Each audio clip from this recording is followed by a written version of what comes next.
ഏകദേശം 1984 മുതൽ 2004 വരെ ഇന്ത്യൻ റെയിൽവേയിലെ കള്ളത്തരങ്ങളെ പറ്റിയാണ് ഞാനിവിടെ പറയുന്നത്. നമ്മളുടെ ഉത്തർപ്രദേശിൽ ഝാൻസി എന്ന് പറയുന്നൊരു സ്റ്റേഷനുണ്ട്.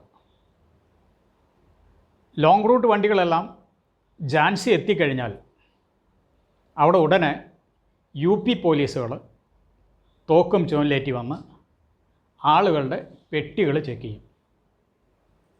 സംശയം തോന്നിയ ആളുകളുടെ പോക്കറ്റും ചെക്ക് ചെയ്യും. ട്രെയിനിൻ്റെ ഉള്ളിലാണ് സംഭവിക്കുന്നത്, യാത്രക്കാരുടെ.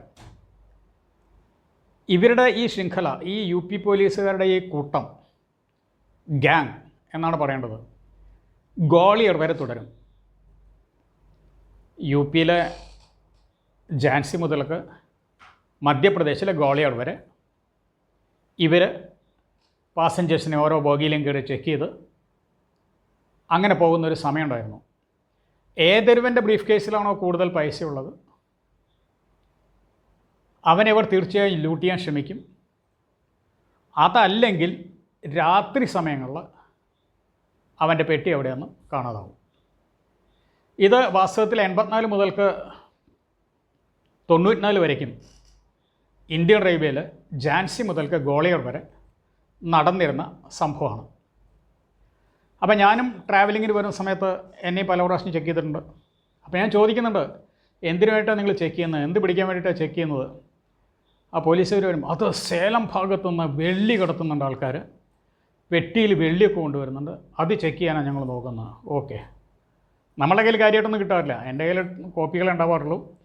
ഈ ഡിമാൻഡ് ഡ്രാഫ്റ്റോ അല്ലെങ്കിൽ ഞാൻ ക്യാഷ് അങ്ങനെ ആ സമയങ്ങളിൽ കൊണ്ടുവരാറില്ല. അപ്പോൾ അതുകൊണ്ട് റെക്കോർഡുകളുണ്ടാവും. ഫോം അങ്ങനെ ഐഡൻറ്റിറ്റി ഒക്കെ കണ്ടു കഴിഞ്ഞാൽ അവർക്ക് മനസ്സിലാവും ഞാൻ ബിസിനസ്സുകാരനാണെന്ന് മനസ്സിലാവും. എന്നിട്ട് അവന്മാർ കുറച്ചൊന്ന് ക്ഷമിക്കും, വല്ലതും ഉണ്ടോയെന്നൊക്കെ നോക്കും. എന്തെങ്കിലും ബാഗുകളെല്ലാം ചെക്ക് ചെയ്യുക എല്ലാം ചെയ്യും. മാത്രമല്ല ഈ സ്ത്രീകളുടെ എല്ലാം ബാഗുകൾ ചെക്ക് ചെയ്യുന്ന സമയത്ത് അവരുടെ അണ്ടർവെയർ മുതൽക്ക് ഇവന്മാർ പുറത്തെടുത്ത് വലിച്ചിടും ചെക്ക് ചെയ്യാൻ വേണ്ടിയിട്ട്. അപ്പോൾ ഇങ്ങനെ ഈ അണ്ടർ ഗാർമെൻറ്റ്സും ഇതെല്ലാം ഒരു ജാതി ശല്യമായിരുന്നു ഇവരെ കൊണ്ട്. അന്നാണെങ്കിൽ മുലായം സിംഗിൻ്റെ ഭരണമാണ് UPയിൽ. ഗുണ്ടായിസം, തനി ഗുണ്ടായിസമാണ് മുലായം സിംഗിൻ്റെ ഭരണം UPയിൽ ഞാൻ കണ്ടിടത്തോളം ഉണ്ടായിരിക്കുന്നത്. അപ്പോൾ അവിടെയെല്ലാം ശരിക്ക് അന്നത്തെ കാലത്തെല്ലാം UP മഹാ മോശമായിരിക്കുന്ന അവസ്ഥയാണ്. ഈ 2004 മുതൽ 2004 വരയ്ക്കൊക്കെ UPയുടെ അവസ്ഥ മഹാമോശമാണ്. UPയുടെ ശരിക്കും ഒരു ഗുണ്ടായിസമൊക്കെ വേണ്ടുവോളുണ്ട്. അങ്ങനെയുള്ള സ്ഥലമായിരുന്നു ഉത്തർപ്രദേശ് ഉണ്ടായിരുന്നത് ആ കാലങ്ങളിൽ. അപ്പോൾ ഒരു ദിവസം ഞാൻ ഗ്വാളിയർ എത്തിയ സമയത്ത് അന്ന് എനിക്ക് രാത്രിയിൽ DD എടുക്കാൻ പറ്റിയില്ല, കളക്ഷൻ എനിക്ക് കൊടുക്കാൻ പറ്റിയില്ല. അപ്പോൾ എൻ്റെ പാൻറ്റിൻ്റെ ഇൻപോക്കറ്റുകളിൽ 2 ഭാഗത്ത് ഇൻപോക്കറ്റ് ഉണ്ട്, 2 ഭാഗത്ത് ഇൻപോക്കറ്റുകളിൽ പൈസ ഫില്ലായിരിക്കുന്നുണ്ട്. ഞാൻ വാങ്ങിച്ച കളക്ഷൻ പൈസയുണ്ട് എൻ്റെ കയ്യിൽ. പോലീസുകാർ വന്ന് രാത്രിയിൽ ഈ 2 പോക്കറ്റും വന്ന് പിടിച്ചു. ഞാൻ കിടന്നുറങ്ങുന്ന സമയത്താണ്, കിടന്നുറങ്ങുകയാണ്. ഉറങ്ങുന്ന സമയത്താണ് അവന്മാർ പോക്കറ്റ് പിടിക്കുന്നത്. സാധാരണ പോക്കറ്റിലെ ഇൻ പോക്കറ്റാണ്. കാരണം ഇവന്മാർക്ക് അറിയാം, കാരണം എവിടേക്കാണ് പൈസ ഉണ്ടാവുമെന്നൊക്കെ അറിയാം. എന്നെ അവിടെ നിൽപ്പിച്ചു. എഴുന്നേൽച്ച സമയത്ത് എല്ലാവരും കിടക്കുകയാണ്. ഏകദേശം രാത്രി 12 മണി സമയമാണ്. സ്ലീപ്പറിലൊന്നും ഇവന്മാർക്ക് കയറാൻ അധികാരമൊന്നും റെയിൽവേയിലില്ല. പക്ഷേ ഇവന്മാർ പോക്കറ്റിത്തരം കാണിക്കുകയാണ്. ഈ രാത്രി നിന്ന് ചെക്ക് ചെയ്യാനോ കയറാനോ അധികാരം ഇവർക്കില്ല. കാരണം അവിടെ തനി ഗുണ്ടായിസാണ്. മുലായം സിംഗ് ഭരിക്കുന്ന കാലത്ത് റെയിൽവേ മുതൽക്ക് എല്ലാ സ്ഥലങ്ങളിലും പോലീസുകാരുടെ ഗുണ്ടായിസ് ഉണ്ടായിരുന്നു അവിടെ.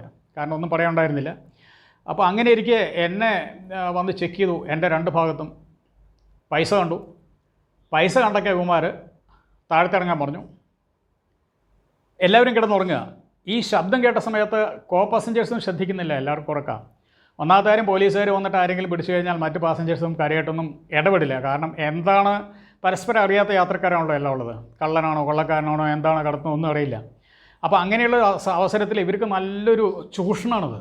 കാരണം ഇവർ പാസഞ്ചേഴ്സ് മറ്റ് പാസഞ്ചേഴ്സിനെ കോപ്പറേറ്റ് ചെയ്യില്ല, അവരൊന്നും അന്വേഷിക്കില്ല. നല്ല ധൈര്യമുള്ളതുകൊണ്ടാണ് ഈ പോലീസുകാർ ലൂട്ട് ചെയ്തുകൊണ്ടേ നടക്കുന്നത്. വർഷങ്ങളായിട്ടുള്ള ലൂട്ടേഴ്സാണ് അവിടെ ഉള്ളത്. ഒരു ലൂട്ടിങ് ഗ്യാങ്ങാണ് പോലീസുകാരുടെ. അപ്പോൾ ഇവന്മാരെ എന്നെ പിടിച്ചു ബാത്റൂമിൻ്റെ സൈഡിലേക്ക് വരാൻ പറഞ്ഞു. ഞാൻ പറഞ്ഞു ബാത്റൂമിൻ്റെ സൈഡിലേക്ക് ഞാൻ വരില്ല, ഞാൻ ഇവിടെ ഇരിക്കാൻ എൻ്റെ ക്യാഷാണ്, എൻ്റെ കളക്ഷൻ പൈസയാണ് എൻ്റെ കയ്യിലുള്ളത്, അത് എൻ്റെ റെക്കോർഡിക്കലാണ്, അല്ലാതെ വേറെ ഒന്നുമല്ല, ഞങ്ങൾക്ക് കാണണമെന്നായി പറഞ്ഞു. ഞാൻ പറഞ്ഞു ഞാൻ കാണിക്കില്ല, എടുക്കില്ല, രാത്രി സമയമാണ്, 12 മണി സമയമായത്, 12 സമയത്ത് നിങ്ങൾക്ക് കാണിക്കാനൊന്നും പറ്റില്ല. അപ്പോഴേക്കും ഇവന്മാർ അടുത്ത കോച്ചിൽ നിന്ന് 2 പോലീസുകാർ കൂടി 4 പോലീസുകാരായി. 4 പോലീസുകാരെ ഒരുവൻ എൻ്റെ കോളറിൽ പിടിച്ചിട്ട് പുറത്തേക്ക് കൊണ്ടുപോകാൻ നോക്കി. അതായത് ബാത്റൂമിൻ്റെ അടുത്തേക്ക് കോളറിൽ പിടിച്ച് പുറത്തേക്ക് വലിക്കുന്ന രീതിയിൽ. ഞാൻ ഉടനെ ചെയിൻ പുള്ള് ചെയ്തു, വണ്ടിയുടെ ചെയിൻ പുള്ള് ചെയ്തു. അവിടെ എത്തിയ വഴി തന്നെ ചെയിൻ ശക്തിയായി പുള്ളിയ സമയത്ത് കുറച്ച് കഴിയുമ്പോഴേക്കും വണ്ടി നിന്നു. രാത്രി സമയത്ത് 12-1 മണി സമയത്ത് ട്രെയിൻ പുള്ള് ചെയ്ത് വണ്ടി നിന്നപ്പോൾ പോലീസുകാർക്ക് ഭയമായി. കാരണം അവന്മാർ കള്ളന്മാരാണ്. കാരണം ഇനി റെയിൽവേ പോലീസാണ് ഇവരെ ചെക്കിങ്ങാണ് വരിക. ഉടനെ തന്നെ പെട്ടെന്ന് അവിടെ ഇവിടേക്ക് നോക്കി റെയിൽവേ പോലീസ് കയറി വന്നു, എൻ്റെ അടുത്ത് കയറി വന്നു. എന്തിനാ പുള്ളി ചെയ്ത് ചോദിച്ചു. ഞാൻ പറഞ്ഞു, ദേ ആർ ലൂട്ടേഴ്സ്. പോലീസ് വേഷത്തിൽ വന്ന് എന്നെ ലൂട്ട് ചെയ്യണം, അവർക്ക് എൻ്റെ പൈസ വേണം, എന്നെ ബാത്റൂമിൻ്റെ അടുത്തേക്ക് കൊണ്ടുപോകണം. അപ്പോൾ തന്നെ ട്രെയിനിലുണ്ടായിരുന്ന റെയിൽവേ പോലീസുകാർ 2 പേര് വന്ന് ഈ പോലീസുകാരനെ, ഈ 4-5 പോലീസുകാരെ ശരിക്കും അങ്ങ് ചീത്ത വിളിച്ച് അവന്മാരെ പുറത്തിറക്കി. ആ നിൽക്കുന്ന ഭാഗത്ത് അവരെ പിന്നെ ട്രെയിൻ അനുവദിച്ചില്ല. വണ്ടി വിടുന്നതിന് മുമ്പ് അവർ 4 എണ്ണത്തിനെയും പുറത്തിറക്കി. അതിനുശേഷം വണ്ടി സ്റ്റാർട്ട് ചെയ്തു. അപ്പോൾ റെയിൽവേ പോലീസ് കൂടെ അറിയാതെ കൊണ്ടാണ് ഈ UP പോലീസ് ട്രെയിനിൽ ലൂട്ടിംഗ് നടത്തിയിരുന്നത്. അതുപോലെ തന്നെ നമ്മളുടെ കേരളത്തിൽ നിന്ന് പോകുന്ന മംഗല എക്സ്പ്രസ്, ഇതും ആ കാലങ്ങളിൽ വല്ലാതെ കണ്ട കേരളത്തിലെ ആൾക്കാരെയും ലൂട്ട് ചെയ്തിരുന്നു. അങ്ങനെയിരിക്കെ നമ്മളുടെ കേരള സമാജം അതുപോലെ ഡൽഹിയിലെ ആളുകളെല്ലാം പരാതി കൊടുത്തിട്ട് കേരളത്തിൽ നിന്നും കേരള പോലീസിനെ മംഗല എക്സ്പ്രസ്സിൽ കൊണ്ടുപോകുന്ന കുറച്ചു കാലം കൊണ്ടുപോയിരുന്നു. കാരണം ഈ UP പോലീസിൻ്റെ അക്രമം സഹിക്കാൻ വയ്യാതെയാണ് ഇങ്ങനെയുള്ള പ്രശ്നങ്ങളൊക്കെ റെയിൽവേയിൽ ഉണ്ടായിരുന്നത്. അപ്പോൾ ഇങ്ങനൊരു വിവരം, ഇങ്ങനൊരു കാര്യം, ഇങ്ങനെ ലൂട്ടിങ് റെയിൽവേയിൽ പോലീസുകാർ നടത്തിയിരുന്നു എന്നുള്ളത് നിങ്ങളെ അറിയിക്കാൻ വേണ്ടിയാണ് ഈ വീഡിയോ ഞാൻ പ്രസൻറ്റ് ചെയ്തത്. ഇതുപോലെ അനുഭവങ്ങൾ 1984 മുതൽക്ക് 2004 വരെയോ അതിന് ശേഷമോ പോയവർക്കും ഉണ്ടായിരിക്കാം.